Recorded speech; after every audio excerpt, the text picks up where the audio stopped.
Assalamualaikum warahmatullahi taala wabarakatuh. Salam sejahtera semua. Hari ini kita akan lihat pula dalam subtopik yang ketiga dalam bab 8 tingkatan 3, iaitu usaha pembesar Melayu dalam pemodenan negeri masing-masing. Okey, so kita akan lihat apakah usaha mereka dalam memastikan negeri masing-masing kekal selaras ataupun setanding dengan negeri-negeri Melayu yang lain. Jadi pasti ada perubahan-perubahan untuk memodenkan negeri masing-masing. So dalam bab ini, pada akhir pembelajaran, apa yang kita akan dapat adalah menilai apakah usaha pembesar Melayu dalam pemodenan negeri. Sebelum itu kita lihat dahulu pengenalannya. Yang pertama sekali adalah para pembesar negeri-negeri Melayu berusaha bergandingan dalam pemerintahan negeri dengan pemerintahan negeri dalam proses pembangunan dan pemodenan demi kesejahteraan rakyat tempatan. Yang kedua pula pengenalannya adalah usaha pemodenan negeri telah melibatkan pembangunan sosioekonomi, pembangunan pertanian, pembangunan bandar-bandar, pentadbiran dan juga pendidikan, ahli majlis mesyuarat persekutuan serta kepimpinan tempatan di Sarawak dan juga di Sabah. Dalam pembangunan sosial, kita lihat beberapa tokoh-tokoh penting yang menerajui pembangunan sosioekonomi. Okay, kalau kita lihat ya, ini mewakili keseluruhan ataupun seluruh tanah Melayu, tokoh-tokoh yang terlibat dalam pembangunan sosioekonomi. Pertama kalau kita lihat Long Jaafar. Okey, Long Jaafar dan Tengku Menteri Ngah Ibrahim. Siapakah mereka ini? Mereka inilah yang telah menjadi usahawan biji timah yang maju di negeri Perak, yang mana telah memajukan daerah Larut Matang yang sekarang ini adalah di Taiping itu, dan telah berjasa memartabatkan bangsa menerusi pengusahaan ekonomi. Antara perkara yang paling penting berkaitan dengan Long Jaafar adalah Long Jaafar ini telah membawa kemajuan di kawasan Larut dan telah memperkenalkan negeri Melayu di pasaran dunia sehingga kepada pengeluaran utama biji timah. Maksudnya di sini Long Jaafar telah menyebabkan kawasan Larut ataupun Taiping menjadi terkenal bukan sahaja di kawasan ataupun di tanah Melayu tetapi di seluruh dunia. Yang kedua, Long Jaafar juga telah menggalakkan supaya pusat pengajian agama dan membina sekolah-sekolah Melayu matang, yang mana tujuannya adalah untuk memastikan pendidikan diberikan kepada anak-anak tempatan.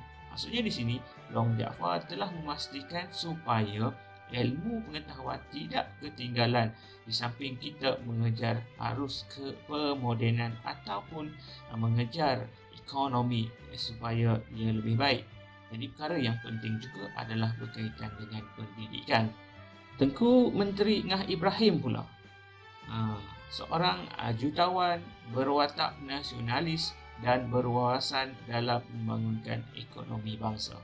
Kalau kita lihat di sini, Tengku Menteri Ngah Ibrahim ni kenapa menjadi jutawan? Kerana ingat, biji timah adalah sumber ataupun bahan mentah yang paling penting ketika itu dan sangat mahal harganya. Dan Tengku Menteri Ngah Ibrahim ini telah menemui Sultan Abu Bakar Johor dan telah mempelajari sistem pentadbiran moden bagi memajukan daerah Larut. Maksudnya Ngah Ibrahim telah mengambil sistem pentadbiran yang dibuat di negeri Johor. Dan usaha Ngah Ibrahim ini berakhir apabila beliau telah dijatuhkan hukuman dibuang negeri ke Pulau Seychelles dan meninggal dunia di Singapura pada tahun 1895.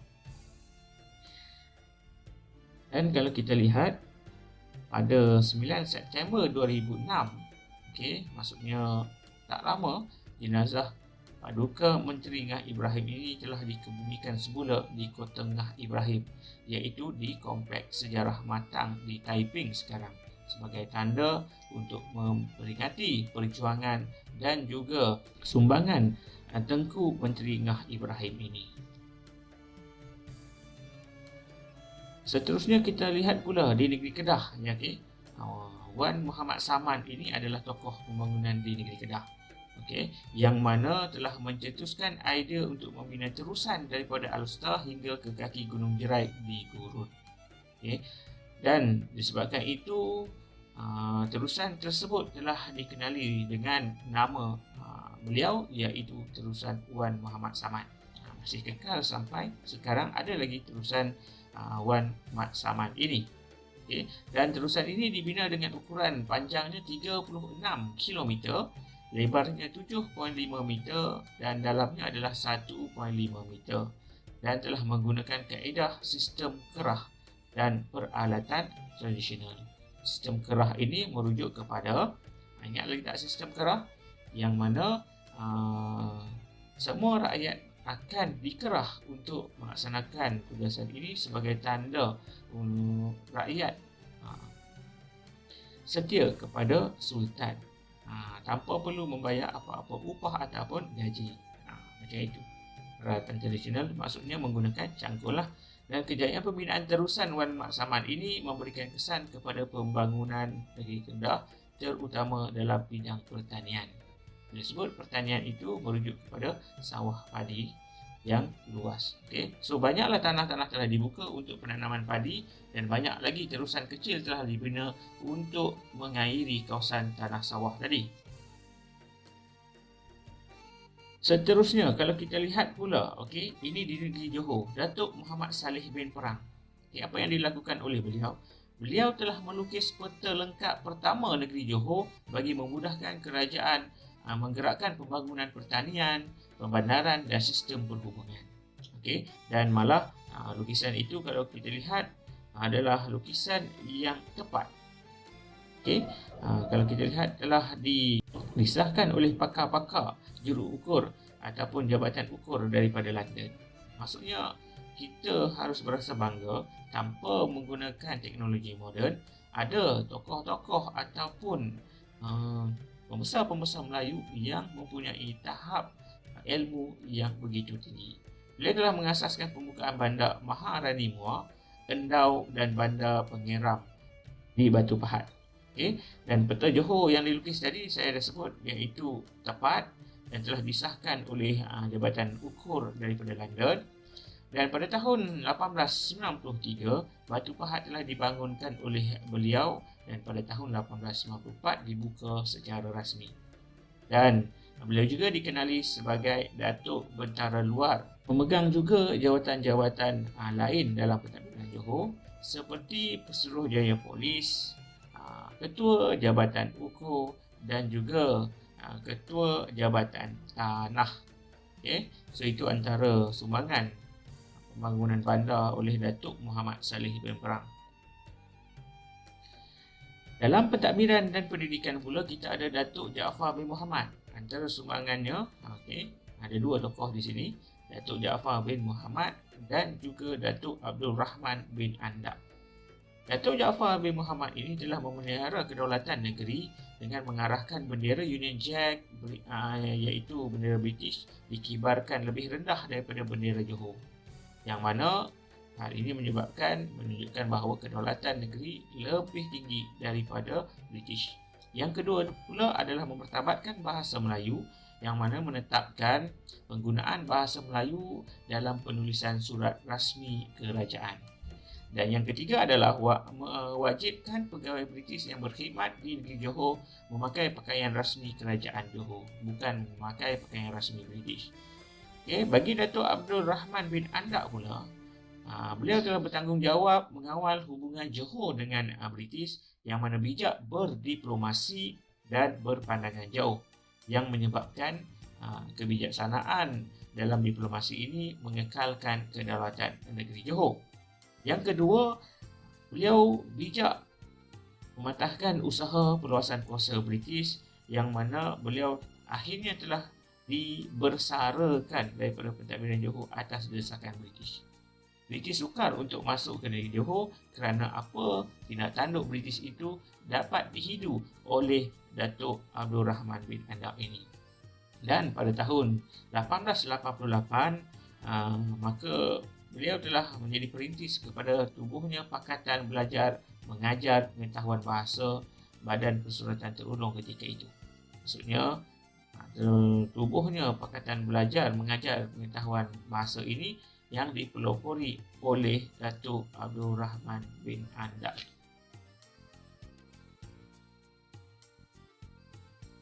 Seterusnya, Datuk Muhammad Ibrahim Mushi. Okey, dalam pentadbiran dan pendidikan juga, apa yang dilaksanakan oleh beliau, pertama sekali telah menggalakkan perkembangan pendidikan moden, yang mana pada tahun 1883 telah menubuhkan Jabatan Pelajaran dan Sekolah-Sekolah di negeri Johor. Okey. Yang kedua pula, Datuk Muhammad Ibrahim Mushi telah membentuk Jawatan Kuasa Pelajaran Negeri yang terdiri daripada tokoh birokrat, agama dan juga masyarakat. Dan yang ketiga, beliau juga telah mendesak supaya diwartakan pendidikan wajib kepada kanak-kanak Johor. Ini adalah sumbangan Datuk Muhammad Ibrahim Mushi. Yang keempat tu, okey, kalau tadi kita dah tengok tiga, yang keempat adalah Syekhul Islam Terengganu. Ini juga tokoh pentadbiran dan pendidikan. Antara sumbangan Syekhul Islam Terengganu ini ataupun Saidul Abdul Rahman bin Said Muhammad bin Said Zainal Abidin. Syekhul Islam Terengganu ini ataupun namanya adalah Said Abdul Rahman bin Said Muhammad bin Said Zainal Abidin Al-Idrus ini terkenal dengan gelaran Tok Kupaloh. Disebut Tok Kupaloh itu merujuk nama tadilah. Dan antara sumbangan beliau adalah pembesar istana dilantik sebagai Syekhul Islam dalam pemerintahan Sultan Zainal Abidin.